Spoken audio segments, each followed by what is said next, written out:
என் நண்பர்கள் அனைவருக்கும் இனிய புத்தாண்டு நல்வாழ்த்துக்கள். இந்த புத்தாண்டு வரும்பொழுது நண்பர்களெல்லாம் மற்றவர்களுக்கு அன்பளிப்புகளை கொடுத்து அவர்களை உற்சாகப்படுத்துவதும் மகிழ்ச்சிப்படுத்துவதும் ஒரு வழக்கமாக இருந்து வருகிறது. அதிலும் குறிப்பாக எல்ஐசி முகவர்கள் என்றால் அவர்கள் தங்களுடைய நண்பர்களை, வாடிக்கையாளர்களை கவரும் முறை முற்றிலும் மாறுபட்டது. ஒவ்வொரு ஆண்டும் எல்ஐசி நிறுவனத்தால் அச்சடிக்கப்பட்ட நாட்காட்டிகளையும் டைரிகளையும் கொடுத்து தங்களுடைய வாடிக்கையாளரை மகிழ்ப்பார்கள். இப்பொழுது நிறுவனம் தனது சொந்த செலவில் அச்சடித்து விற்பனை செய்யும் முறை இப்பொழுது அமுலில் இல்லை. ஆனாலும் அந்த எல்ஐசி முகவர்கள் தங்களுடைய வாடிக்கையாளர்களுக்கு கொடுத்து வரும் இந்த அன்பளிப்புகளை நிறுத்தி வைக்க முடியாது. அதனால் அவர்களே தனித்தனியாக அந்த நாட்காட்டியையும் நாட்குறிப்பையும் அச்சடித்து அவருடைய வாடிக்கையாளருக்கு அனுப்பி வருகின்றார்கள். நான் என்னுடைய அனுபவத்திலிருந்து ஒன்றை சொல்கின்றேன். நான் கொல்லம் எல்ஐசி கிளைக்கு உதவி நிர்வாக அதிகாரியாக 1988ஆம் ஆண்டு ஜூலை மாதம் அங்கு சென்றேன். அங்கு சென்றிருந்த பொழுது தங்குவதற்கு இடம் பார்க்கவும் வீடு பார்க்கவும் உதவி செய்த முகவர் திரு சுப்பராயலு என்ற தமிழ்நாட்டைச் சேர்ந்த ஒரு முகவர்.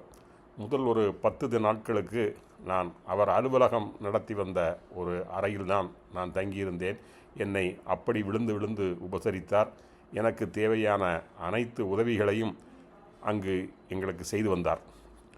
38 ஆண்டு காலம் ஆகிவிட்டாலும் இன்னும் ஒவ்வொரு ஆங்கில புத்தாண்டிற்கும் அவர் அந்த மாத நாட்காட்டியையும் பெரிய தினசரி நாட்காட்டியையும் ஒரு டைரியையும் அனுப்பி வைப்பதை வழக்கமாக கொண்டிருக்கின்றார். இப்படிப்பட்ட அன்பை பொழிகின்ற அவருக்கெல்லாம் நான் எப்படி நன்றி சொல்வது என்று எனக்கு புரியவில்லை. இதோ பாருங்கள், அவர் அனுப்பி இன்று எனக்கு கிடைத்த இந்த நாட்குறிப்பு. அங்கு அச்சடித்து மலையாள வாசகங்களை உள்ளடக்கிய அந்த மாத நாட்காட்டி அது ஒன்று, ஒரு பெரிய நாட்காட்டி ஒன்று. இதையெல்லாம் இன்று அவர் எனக்கு அனுப்பி வைத்தார். இதை நான் பெற்றுக்கொண்டேன். இதை வாங்கும் பொழுது எனக்கு கிடைத்த மகிழ்ச்சி என்பது அதை வார்த்தைகளால் விவரிக்க முடியாது. ஸோ அந்த பந்தம் தொடர்கிறது. எந்த எல்ஐசி முகவருமே தங்களுக்கு வேண்டியவர்களை தங்களது குடும்பத்தில் ஒரு உறுப்பினராகவே நினைத்து பார்த்து அந்த உறவை பேணி வருகின்றார்கள். அவர்களுடைய சேவை தொடர வேண்டும் என்று இந்த நேரத்தில் நான் என்னுடைய வாழ்த்துதலை தெரிவித்துக் கொள்கின்றேன். நன்றி, வணக்கம்.